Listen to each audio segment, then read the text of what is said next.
G'day, Eric Backer, naturopath.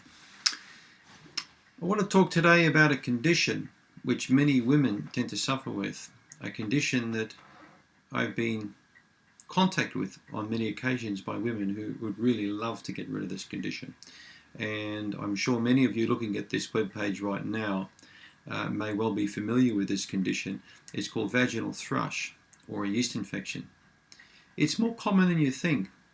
And a couple of weeks ago, a lady spoke with me on Skype and said, Eric, I've had this for a while now, and can you tell me what are the consequences if I don't get rid of my infection?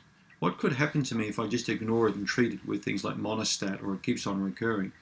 And I'm sure that many of you women watching this will have had recurring vaginal yeast infections and probably think nothing of them. And think, well, it's just a bit of an irritation down there, a bit of an itch, and it'll probably go away on its own accord.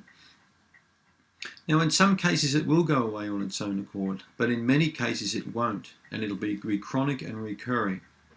So what do? Do you go back to the doctor and keep taking Monostat, fluconazole?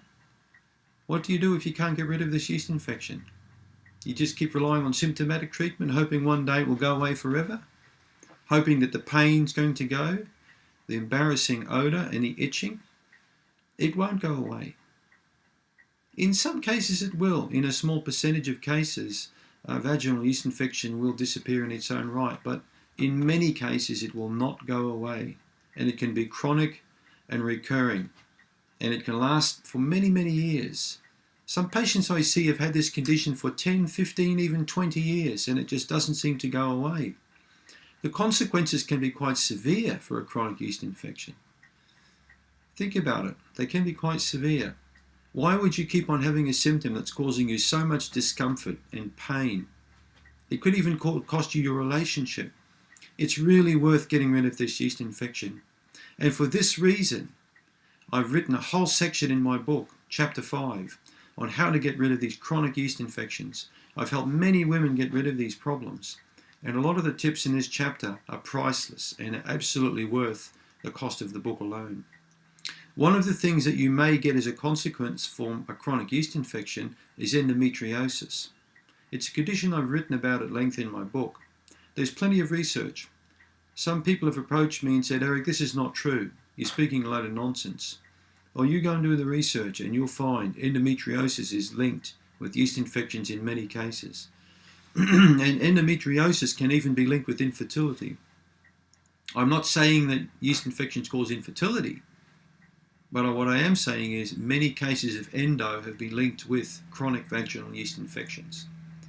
So doesn't it pay to get more involved in preventative medicine, to get rid of an embarrassing, itchy, smelly problem now or sooner rather than later, or keep living with this chronic, awful problem that's causing you so much discomfort?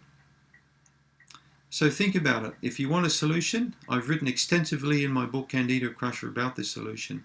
Have a listen to one of the audio testimonials of a lady who got rid of her yeast infection using my method. You'll find it on this page just down below. This is a real case. And there are many more of these cases going up.